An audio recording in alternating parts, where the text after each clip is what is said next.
सुप्रभात बच्चों, कैसे हैं आप सब। उम्मीद करती हूँ आप सब अच्छे होंगे। तो बच्चों, आज की कक्षा में हम पढ़ने वाले हैं अध्याय नंबर 18, जिसका शीर्षक है विराम चिन्ह। लिखते समय विराम का बोध कराने के लिए विशेष प्रकार के चिन्हों का प्रयोग किया जाता है। व्याकरण में ये चिन्ह ही विराम चिन्ह कहलाते हैं। इस प्रकार हम कह सकते हैं कि भाषा को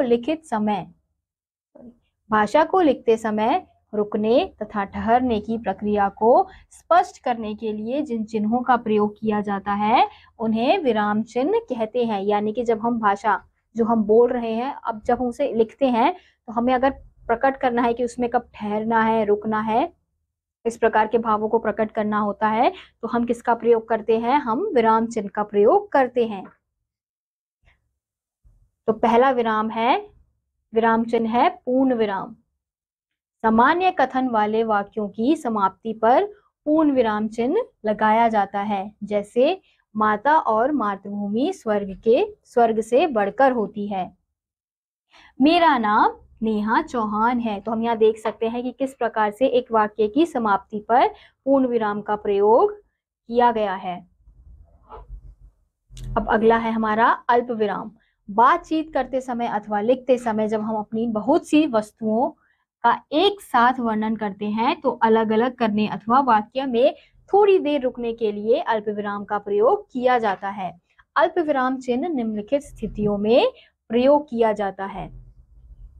जैसे एक ही प्रकार के दो या दो से अधिक शब्दों या पदबंधों को अलग करने के लिए, जैसे कौशल्या, सुमित्रा, कैकेयी राजा दशरथ की रानी आती। हम यहाँ देख सकते हैं कि हम यहाँ पे अलग अलग नामों को बता रहे हैं, तो इसलिए यहाँ पे किसका प्रयोग हुआ है?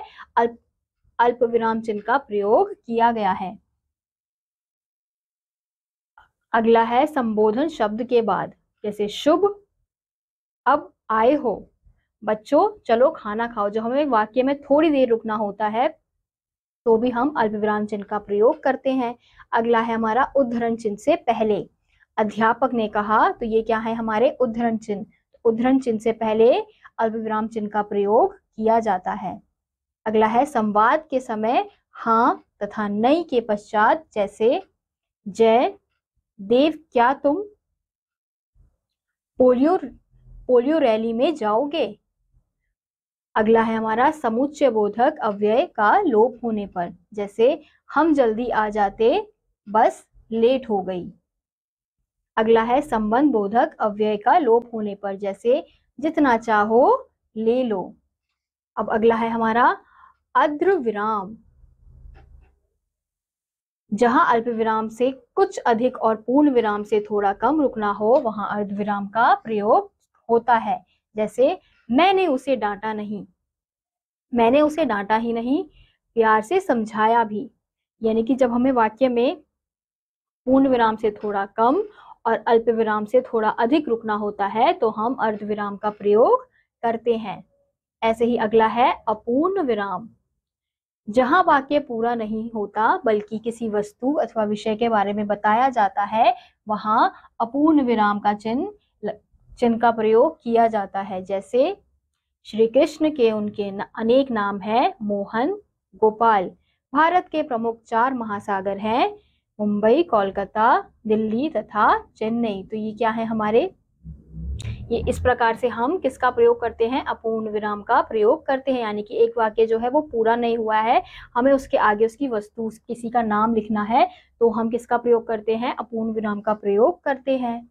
अगला है प्रश्न सूचक चिन्ह।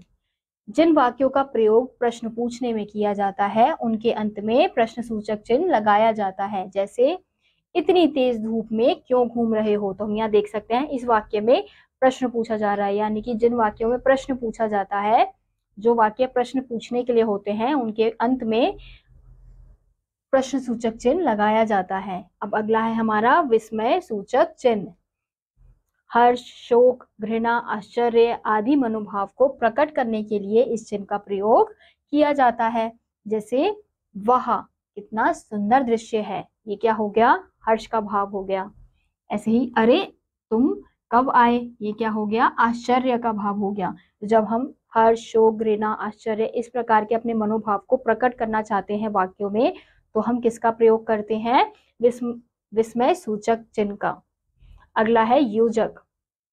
सामाजिक पदों, पुनरक्त शब्दों तथा शब्द युग्मों के मध्य इस चिन्ह का प्रयोग किया जाता है। इसे विभाजक चिन्ह भी कहते हैं। जैसे चलते चलते, बार बार, उठते बैठते।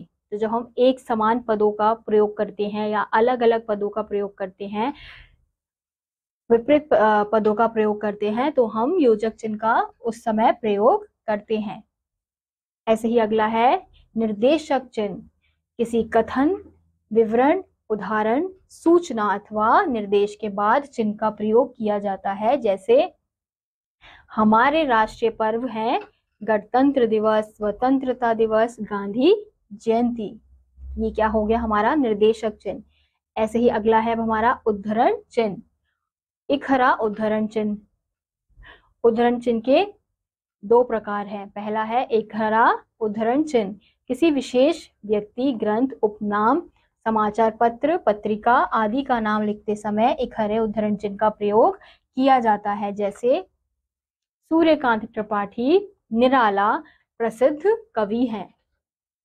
चंदा मामा बच्चों की लोकप्रिय पत्रिका है। अब अगला है हमारा दोहरा उद्धरण चिन्ह। किसी के द्वारा कहे गए कथन को उसी रूप में लिखते समय दोहरे उद्धरण चिन्ह का प्रयोग किया जाता है। जैसे गांधी जी ने कहा करो या मरो, यानी कि अगर किसी व्यक्ति की बात जैसा उसने कहा है हमें वैसे ही बताना है या लिखना है, तो हम उसके लिए किसका प्रयोग करते हैं? दोहरा उद्धरण चिन्ह का प्रयोग करते हैं। अगला है कोष्ठक चिन्ह। वाक्य के मध्य आए शब्दों अथवा पदों का अर्थ स्पष्ट करने के लिए कोष्ठक चिन्ह का प्रयोग किया जाता है। जैसे निरंतर यानी कि लगातार अध्ययन से ही सफलता प्राप्त कर सकते हैं। यानी कि जब हमें वाक्य में किसी शब्द का अर्थ बताना होता है अलग से, तो हम क्या करते हैं? कोष्ठक चिन्ह का प्रयोग करते हैं। ऐसे ही अगला है लाघव चिन्ह। बड़े तथा प्रसिद्ध शब्दों को संक्षिप्त रूप में लिखने के लिए लाघव चिन्ह का प्रयोग किया जाता है। जैसे पंडित का प, फिर लाघव चिन्ह, ईवी का ई, फिर लाघव चिन्ह, संयुक्त राष्ट्र संघ का संघ, लाघव चिन्ह, रा, लाघव चिन्ह, फिर संघ। यानी कि जब हमें शब्दों को संक्षिप्त यानी कि छोटा करके लिखना होता है, तो हम लाघव चिन्ह लगा के उन शब्दों को लिखते हैं। तो ये थे बच्चों हमारे कुछ विराम चिन्ह। इसी के साथ आज का यह अध्याय यहीं समाप्त होता है। उम्मीद करती हूँ आपको यह अध्याय समझ आया होगा। मैं आपसे मिलूंगी अगली कक्षा में, तब तक के लिए नमस्कार।